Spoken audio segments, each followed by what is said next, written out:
Joe Budden confirms he was kicked out of his studio. The bylaws of the town, because now the town is involved, says that you cannot film anything in any of those buildings.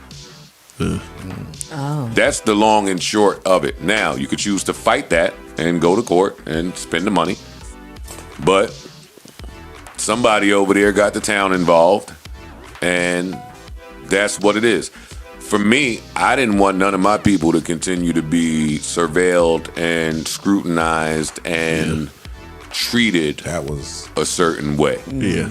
On the last episode of the Joe Budden podcast, Joe gave us some insight into what exactly is going on behind the scenes. And this was coming direct from the horse's mouth, but it also comes on the heels of my video where I said that a source close to the situation told me that Joe got rowdy with a neighbor and the neighbor decided to get rowdy with him. Now, a lot of people said my video was a bit of a reach, but I think it aligns with what Joe said on the pod. Apparently, there is a neighbor who did not enjoy that Joe Budden was recording his podcast out of his studio. And that studio happened to be a really, really expensive condo. And you know how really, really expensive apartment complexes can be. They often are very restrictive and have high power people behind them. Like, I'm assuming that Joe is far from the richest in his condo because, I mean, if you're paying $2 million for a condo, you probably just have a lot of resources. And Joe may have fought a battle that he would ultimately lose. So now this basically confirms that the podcast won't be recording there much longer, if at all. And this is a big change for the Joe Budden podcast, as Joe Budden did say that he was planning on making some serious changes in 2025. And this was all before all of this drama. And I think those changes were what we saw over the last few months. That's things like doing the pod without Joe Budden being there. I think that in 2025, Joe's going to have them record a lot more episodes by themselves while he interviews some of the highest folks in the game. For example, he might interview Umar Johnson by himself. He might interview Candace Owen by himself. Because I think that more people would be okay with Joe-less pods if more Joe Budden-centered content came out.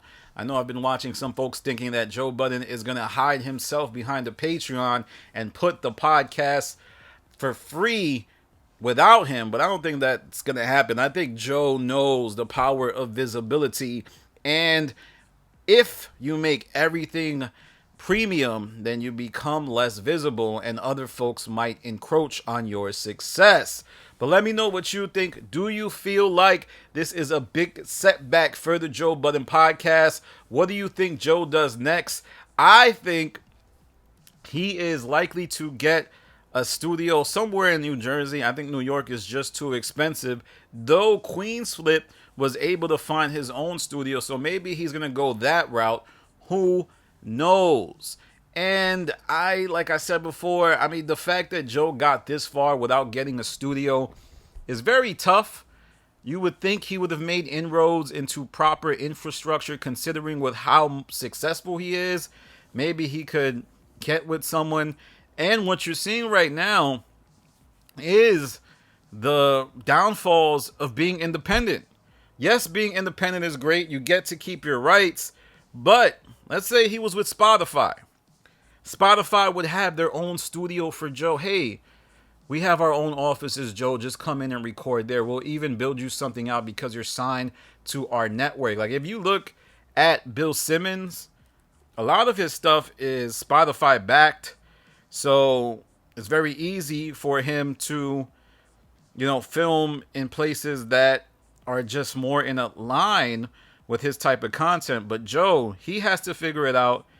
And this is the downfalls of independence. Maybe Joe can go to a Zoom setup.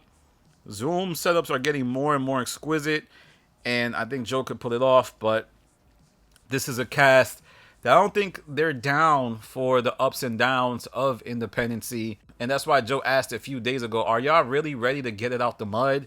Because Joe knows that a uphill battle is on the way, and it's gotten real cozy. Everybody's been sitting back, laying back, and just getting to have fun. Meanwhile, he's the one stressed out as all hell. You start to see, I mean, you can see Joe stressed out, man. You can see it. He knows that he's the only one taking this serious. And you can tell by the way Melissa Ford's live stream went that even when she's focusing on her stuff, she's not approaching the content creation very seriously. Outside of Flip, nobody really knows what's going on, especially the co-host of the pod. I also saw Ice and Ish get into it. This was an interesting episode. And I think I'm gonna go ahead and say it right now. 2025 is going to be crazier than 2024 was for the Joe Budden podcast. Because Joe tried to avoid conflict, and he still found it. Still got in a lot of drama.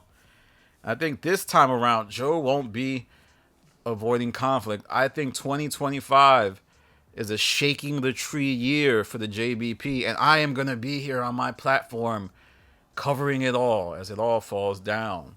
With that said, follow me on Instagram, The Stop TV.